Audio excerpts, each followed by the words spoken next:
सातपूरमध्ये तरी आता मी सगळ्या जिल्ह्यात फिरत असताना सगळीकडे सांगितलं आणि सगळ्या लोकांना ती संकल्पना आवडली आणि त्यांनी ठराव केले त्यांचे की जो मराठ्याचा नेता आमच्या लढ्यात दिसेल त्या मराठा नेत्याला आम्ही निवडणुकीत मतदान करू।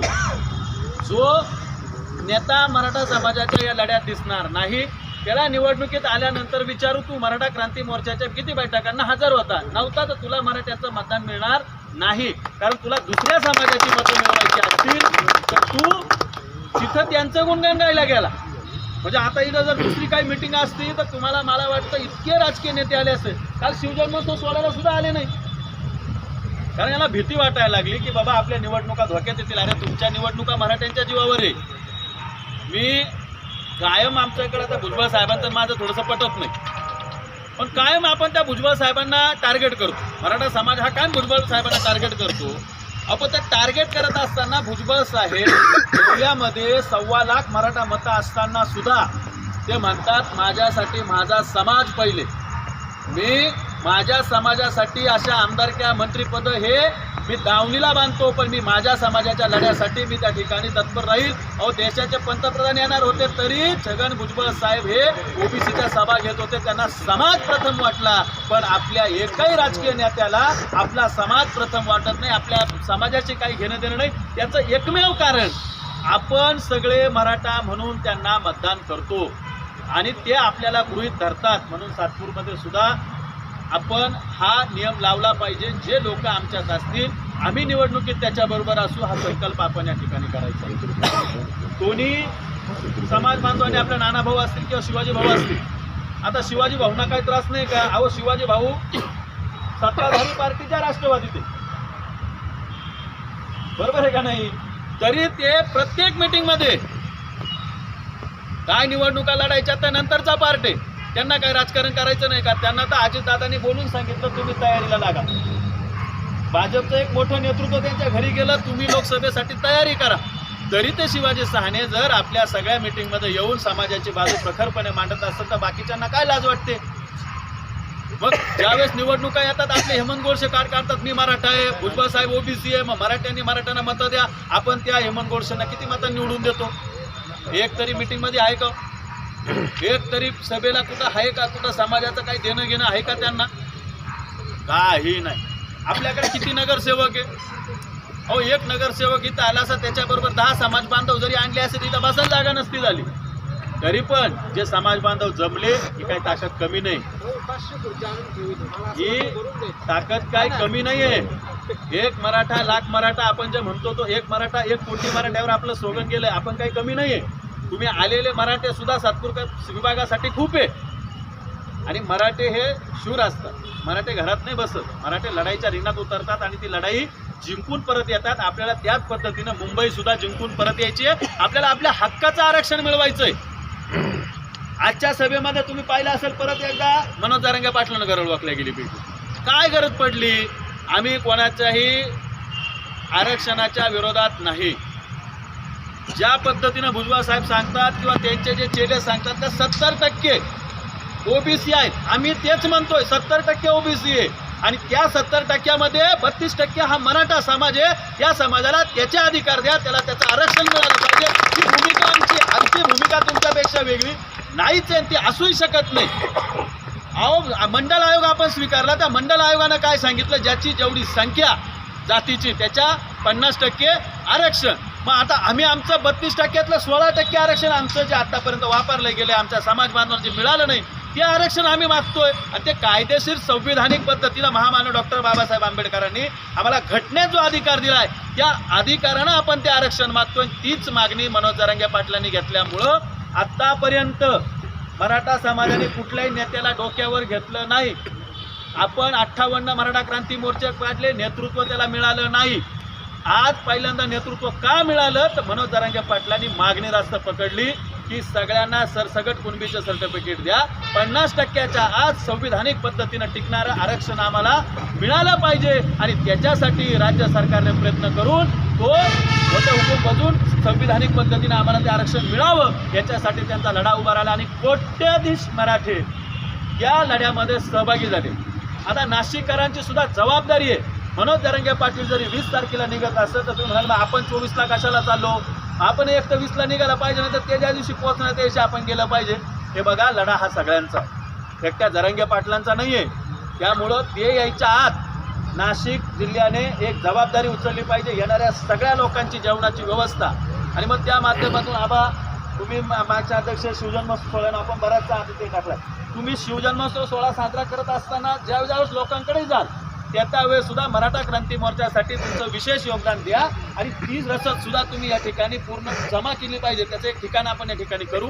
जशी शिवजन्मोत्सव सोहळ्याची एक कमिटी आपण केली, त्याच पद्धतीनं सातपूरची सुद्धा एक कमिटी आपण डिक्लेअर करू. आणि त्या कमिटीच्या माध्यमातून सगळ्या जाती धर्माच्या लोकांना आपण सोबत घेऊन आपण भुजबळ साहेबांसारखं म्हणणार नाही की मराठे याच्यात नको, आपल्याला सगळे पाहिजे, सगळ्यांच्या आधारानं आपण चालणारे आणि सगळ्यांच्या विचारानं आपण ते आरक्षण घेणारे. म्हणून सगळ्यांची आपल्याला काही माग नाही. तुम्हाला सांगतो आपले सभासद किती झालेले, 200-250 सभासद आहे. एका सभासदाला जरी आपण सांगितलं बाबा एक तांदळाचा कट्टा किंवा तेलाचा डबा दे, तरी ते आपल्याला देतील. जन्मोत्सव सोहळ्याचे देणगी देत असताना त्याच्याबरोबर तू हे आणून दे, तरी सगळे लोक आपल्याला देतील. त्याचबरोबर सगळ्या लोकांकडे आपण आव्हान करू, सातपूरमध्ये उद्यापासून आपल्या सोशल मीडियावर एक मेसेज टाकू, ज्या ज्या लोकांना द्यायचं त्या ठिकाण आपलं जे ठरेल त्या ठिकाणी आपण त्यांना हे सगळं साहित्य लोक जमा करतील आणि प्रचंड मोठ्या प्रमाणात होईल. तुम्हाला सांगतो, कसमादेला त्या दिवशी आम्ही गेलो, त्या 4ही तालुक्यांनी आम्हाला सांगितलं जेवढं नाशिक लोकसभा मतदारसंघात जेवढं अन्नधान्य गोळा होणार नाही त्याच्या 5 पट जास्त आम्ही कसमादेवाले लोक तुम्हाला आणून देऊ. ही भूमिका. आणि कसमादेचं मी का नाव घेतलं तर त्या जिल्ह्यांमध्ये, त्या तालुक्यांमध्ये जवळपास 95% कुणबीचे दाखले आहेत. म्हणून ते काय म्हणले नाही बिचारे की आमच्याकडे 95% कुणबीचे दाखले, मग आम्ही कशाला मिटिंगला येऊ, आमचा काय संबंध आहे, आम्हाला आरक्षण मिळालेलं आहे, आम्ही तुमच्याबरोबर कशाला येऊ. नाही, त्यांनी संकल्प केला की जोपर्यंत महाराष्ट्रातल्या सगळ्या मराठ्यांना कुणबीचं सर्टिफिकेट मिळत नाही, जोपर्यंत महाराष्ट्रातल्या मराठा समाजाला आरक्षण मिळत नाही, तोपर्यंत कसमादेचा एकही समाज बांधव या लढ्यातून मागे राहणार नाही. प्रत्येक गावामध्ये या ठिकाणी आदरणीय शिंदे भाऊ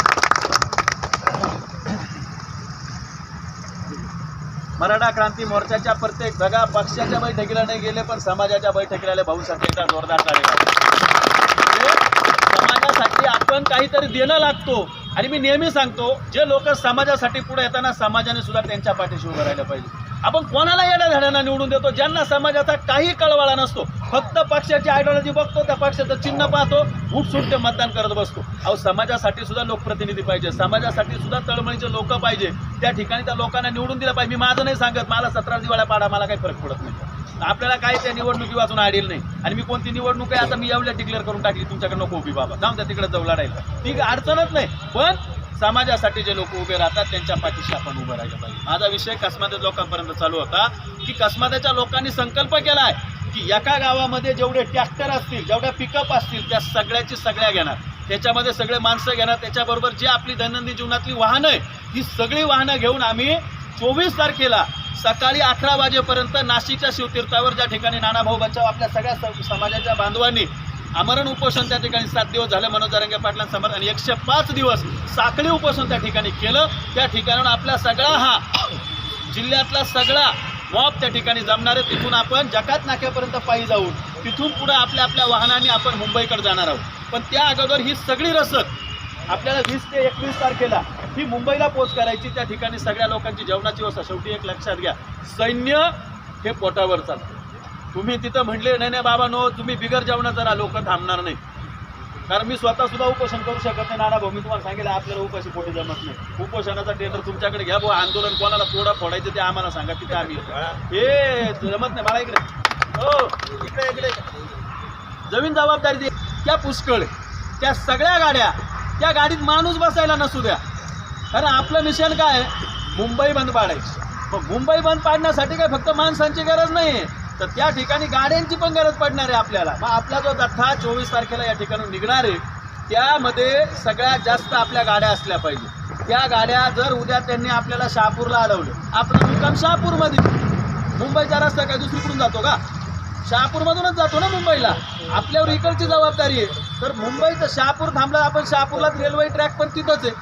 आणि रस्ता तिथंच आहे, इथून तिथून कुठेही जाऊ द्या, रेल्वेचा आणि आपला हायवे दोघंही सोबतच जात आहे. आपल्याला दोन्ही बंद करता येतील, सोप्या गोष्टी. यांचे लोक कशाने मुंबईला जाणार, कशातून बाहेर येणार आहे? एक तर रेल्वेने जातील, एक तर गाड्यांनी येतील. यांनी शहापूरला अडवलं, समजा ठाण्याला अडवलं, आपला मुक्काम ठाण्यामध्ये. त्या दृष्टिकोनातून सुद्धा आपण नियोजन करतोय की एक पॅन्डल आपला शहापूरला लागला पाहिजे, दुसरा पॅन्डल आपला ठाण्याच्या ठिकाणी असला पाहिजे. म्हणजे यांनी कुठेही आपल्याला अडवलं, ते अडवण्याचा प्रयत्न करणार नाही. आणि मराठ्यांना अडवायला अजून जन्माला आलेला नाही. तुम्ही बघितलं, सर्वोच्च न्यायालयाने सुद्धा सांगितलं, या अशी याचिका घ्यायला सुद्धा आमच्याकडे वेळ नाही आहे भाऊ. त्या याचिकाकर्त्याला फटकारलं कोर्टाने, हे असं काय याचिका कुठून घेऊन आला, आमचा काय संबंध आहे? ते कायदा सुव्यवस्था पाहण्याचं काम पोलिसांचं, ही याचिका सुद्धा घेतली नाही. म्हणजे हा खऱ्या अर्थानं मराठ्यांचा विजय. लक्षात घ्या, न्यायालय सुद्धा न्यायिक बाजूने तुमच्या बाजूने. त्यांनी सुद्धा सांगितलं मुंबईमध्ये काय होणार काय नाही ही जबाबदारी न्यायालयाची नाही, ही जबाबदारी पोलीस प्रशासनाची आहे, राज्य सरकारची आहे. त्यांनी ती सांभाळली पाहिजे, आम्ही तुमची याचिका घेऊ शकत नाही. म्हणजे मुंबईचं पहिलं पाऊल हे विजयाच्या दृष्टीतून पडलेलं असताना आपली सगळ्यांची जबाबदारी, आपण ताकदीनं त्या ठिकाणी जाऊ. कोणीही व्यक्तीनं, म्हणजे जो या जातीत जन्माला आलाय, अहो आपण प्रत्येकाकडे आपल्याला म्हणे जातीसाठी लोक माती खातात, आपल्याला माती नाही खायची, पण आपल्याला आपल्या आयुष्यातले 8 दिवस 10 दिवस हे मुंबईला द्यायचे. लक्षात घ्या, मुंबईला जायची तारीख आहे, हे लक्षात घ्या. मुंबईला रिटर्नची तारीख आपल्याकडे नाही.